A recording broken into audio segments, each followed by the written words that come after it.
Assalamualaikum warahmatullahi wabarakatuh. Selamat malam, Miss Ami. Kami di sini ingin mempresentasikan PPT berjudul Case Study Pertumbuhan Ekonomi di Indonesia. Nah, yang pertama itu adalah pengertian dari GDP itu sendiri atau Gross Domestic Product. GDP atau pertumbuhan ekonomi adalah keseluruhan produk dan jasa yang diproduksi dalam kurun waktu 1 tahun dan sudah termasuk ke dalam finished product. Lalu finished product juga dikatakan sebagai final end consumer product atau produk yang dikonsumsi paling akhir. Nah, yang termasuk ke dalam GDP ini adalah finished product itu sendiri. GDP itu terbagi menjadi dua. Yang pertama adalah GDP real, yaitu mengukur nilai output dari satu periode tertentu berdasarkan pada harga dasar atau harga konstan. Yang kedua adalah GDP nominal atau nominal GDP, yaitu PDB yang dihitung berdasarkan angka atau yang mengukur nilai output pada periode waktu tertentu berdasarkan harga pasar atau harga yang berlaku pada periode tertentu.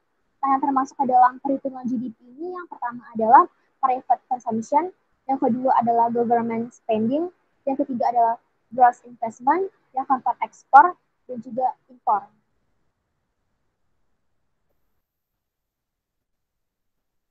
Nah, apa sih latar belakang permasalahan ini?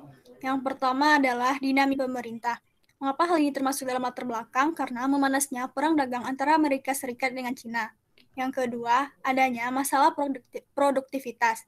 Staf ahli Menteri Perencanaan Pembangunan Nasional bidang pembangunan sektor unggulan dan infrastruktur, Bambang Priambodo menjelaskan, tingkat produktivitas Indonesia masih tertinggal dari negara lain.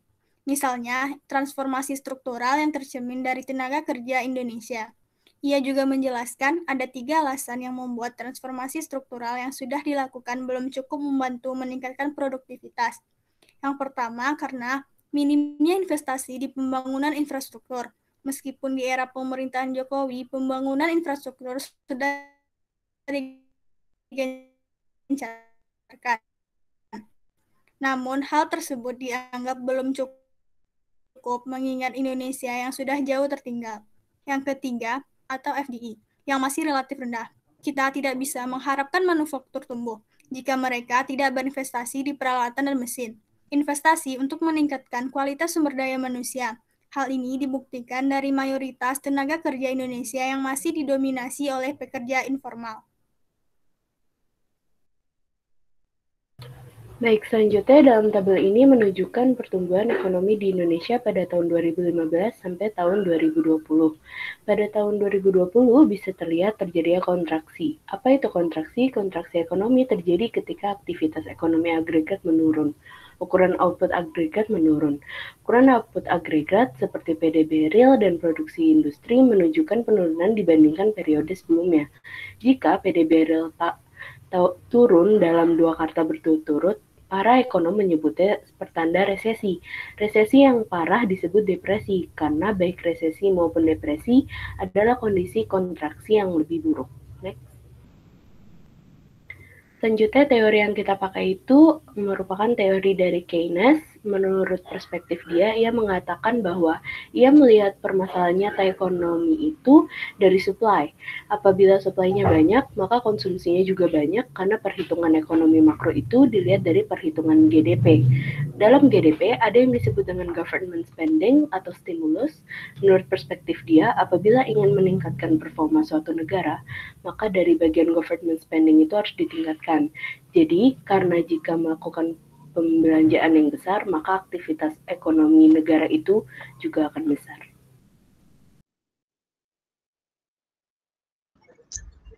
Berikutnya itu ada langkah kebijakan yang diambil.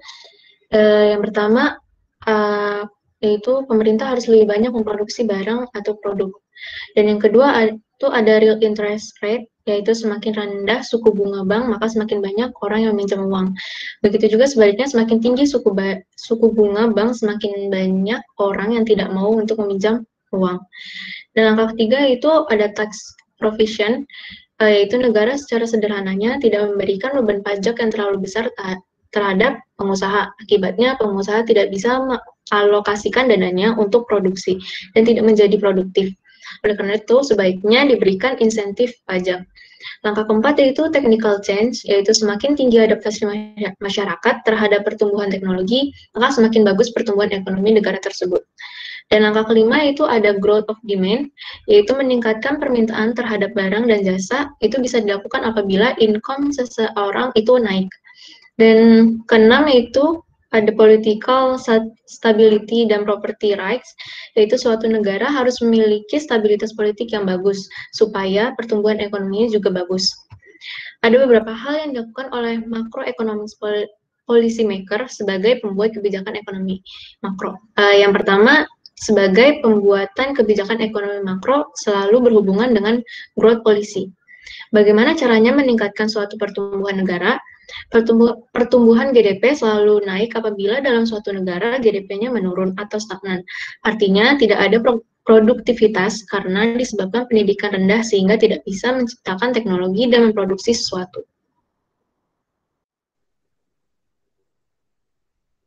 Nah, lalu yang kedua adalah sebagai stabilization policy atau stabilization policy, yaitu stabilisasi itu mengacu pada fiskal dan interest rate.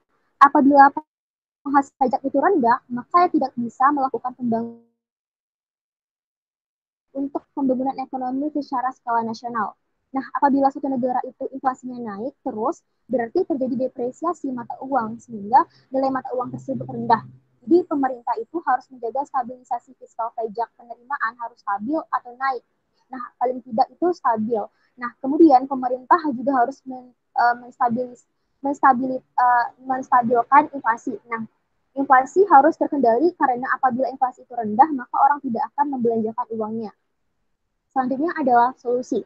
Nah, solusi dari permasalahan ini, kami menggunakan teori pertumbuhan ekonomi, yaitu dari Keynesian Economic Theory. Judul bukunya yaitu adalah The General Theory of Unemployment and Interest Money, di mana pemikirannya itu sangat terkenal setelah tahun 1929 karena terjadi krisis atau depresi ekonomi secara besar-besaran. Yang dimana solusi dari permasalahan ini adalah yang dilakukan oleh BI itu adalah bisa bersinergi dan bekerja sama dengan pemerintah. Nah, dia juga bisa bekerja sama dengan pemerintah, otoritas jasa keuangan, dan juga mitra kerja lainnya. Tujuannya itu adalah agar semakin memperkuat hubungan mereka atau memperkuat kebijakan tersebut. Nah, selain itu, langkah atau transformasi ekonomi akan ditingkatkan agar mampu mendorong pertumbuhan ekonomi nasional, serta pemerintah juga akan berinovasi dalam ekonomi serta keuangan digital dengan memperkuat daya saing dan kepentingan nasional. Nah, pemerintah juga akan berupaya mempersempit kesenjangan yang ada di masyarakat. Nah, yang kedua, ketika produktivitas produk suatu negara bermasalah, maka ini penyebabnya adalah banyaknya pengangguran di negara tersebut, atau skill yang dimiliki oleh pekerja itu tidak bagus. Menurutnya, salah satu idenya adalah monetary theory. Apabila pemerintah ingin ekonomi itu berjalan, maka pemerintah harus memberikan insentif yang besar. Pemerintah membelanjakan uangnya melalui government spending. Memberikan fiskal stimulus, mempermudah menurunkan bunga bank, berarti bank akan gampang meminjamkan uang. Maka orang akan lebih mudah membuka usaha, maka akan lebih banyak untuk ekonomi.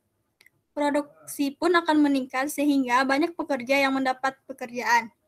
Yang ketiga adalah kita ambil dari teori Harold Domar mengemukakan pengaruh baik antara kegiatan investasi terhadap proses pertumbuhan ekonomi suatu negara. Dalam teori ini, kegiatan investasi dianggap sebagai salah satu faktor penting dan memiliki dua peran sekaligus untuk membawa pengaruh terhadap perekonomian. Yang pertama, investasi memiliki hubungan positif dengan pendapatan negara. Oleh karena itu, semakin mudah proses investasi, maka semakin banyak kegiatan investasi yang dilakukan dan semakin tinggi pula oleh suatu negara. Selanjutnya adalah perkiraan 2021 dengan pembukaan ekonomi kembali lebih lanjut dan penurunan jarak sosial hingga tahun 2022, pertumbuhan akan pulih menjadi 4,4% pada tahun 2021 dan akan semakin memperkuat pertumbuhan menjadi 4,8% pada tahun 2022 seiring dengan meningkatnya kepercayaan dan efektivitas vaksin yang tersedia untuk sebagian besar populasi. Tetapi, ekonomi Indonesia dan global menghadapi resiko penurunan yang sangat tinggi, pertumbuhan yang dapat turun menjadi 3,1% pada tahun 2021 dan 3,8% pada tahun 2022 di bawah skenario penurunan dari pengetahuan pembatasan mobilitas yang parah di Indonesia dan pertumbuhan global serta harga komoditas yang lebih lemah.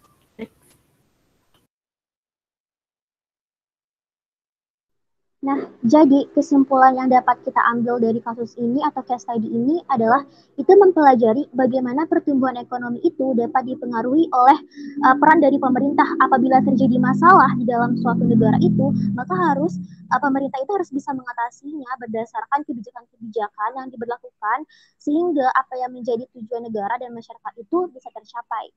Nah, baik, sekian yang dapat kami sampaikan. Mohon maaf atas kesalahannya. Terima kasih atas perhatian. Kami ucapkan terima kasih. Assalamualaikum warahmatullahi wabarakatuh.